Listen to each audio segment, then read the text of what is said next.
Anda kembali di Metro Siang pemirsa dan kami masih membahas terkait kaji ulang pemasangan catra di Candi Borobudur. Dan masih bersama saya Pak Hari Setiawan. Pak Hari, tadi Anda sudah menceritakan bagaimana sejarahnya catra ini pernah dipasang di masa pemugaran sekitar 1910, 1911, tapi kemudian diturunkan lagi karena masih minim data. Ini kan sudah 100 tahun berlalu ya Pak Hari, apakah kita masih minim data sampai sejauh ini sehingga memang pemasangan belum bisa dilakukan?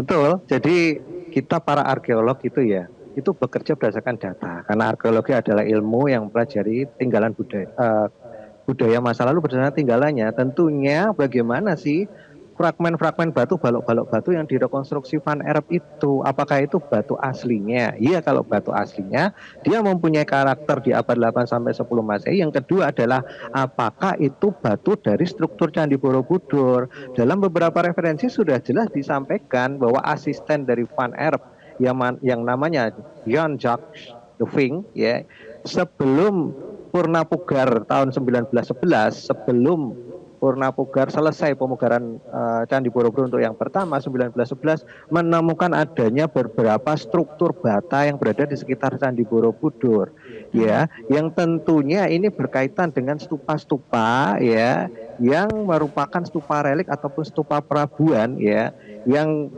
tentunya menurut data bahwa tentunya fragmen-fragmen batu itu tidak saja berasal dari Candi Borobudur, tentunya itu berasal dari batu-batu yang berada di kawasan atau di lingkungan Candi Borobudur.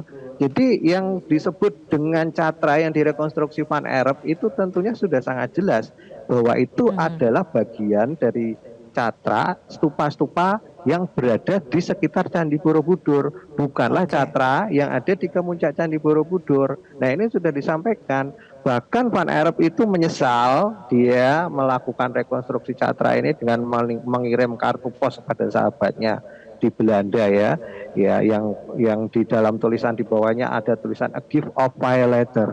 Artinya Van Erp sendiri merekonstruksi itu dengan konjektural. Memang kira-kira dia diakui, ya, melakukan rekonstruksi dengan kira-kira, dan akhirnya asistennya menemukan struktur bata yang berada di sekitar Candi Borobudur yang berkaitan atau berhubungan dengan stupa-stupa yang berada di sekitar Candi Borobudur selain Candi Borobudur, sehingga batu-batu catra yang sekarang ini akan dinaikkan dan direkonstruksi kembali ini tentunya bukanlah catra dari Candi Borobudur, karena sudah jelas, ya, dari karakter batunya, juga dari keasliannya, sistem sambungannya, itu semuanya sudah dilakukan manipulasi oleh Van Erp sendiri.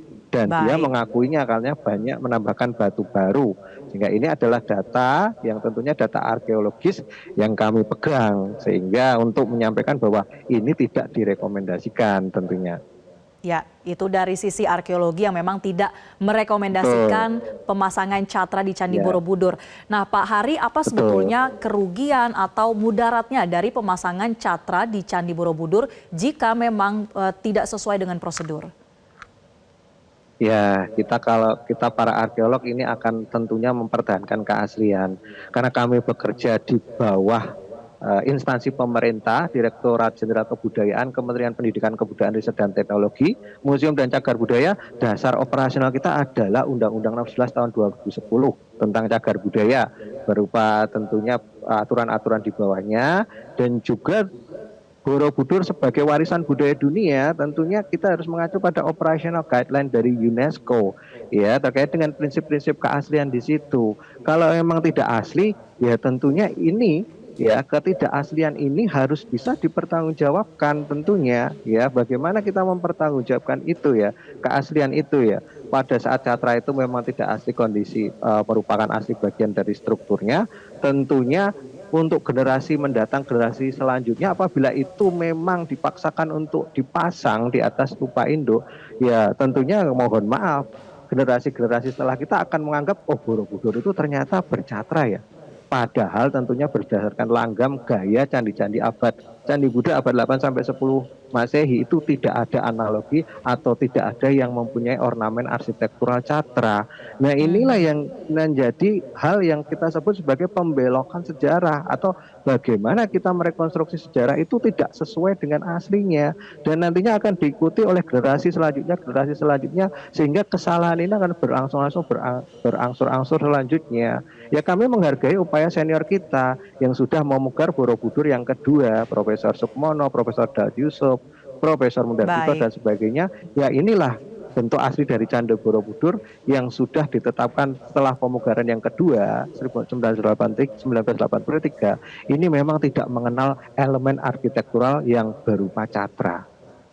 Baik, nah semoga masukan-masukan dari arkeolog ini termasuk juga dari Kementerian Pendidikan dan Kebudayaan ya Pak Hari ini juga bisa diakomodir dalam waktu 1 tahun ke depan yang akan dilakukan kajian oleh Kementerian Agama sebelum realisasi pemasangan catra. Terima kasih Pak Hari Setiawan, arkeolog telah bergabung bersama kami di Metro Siang.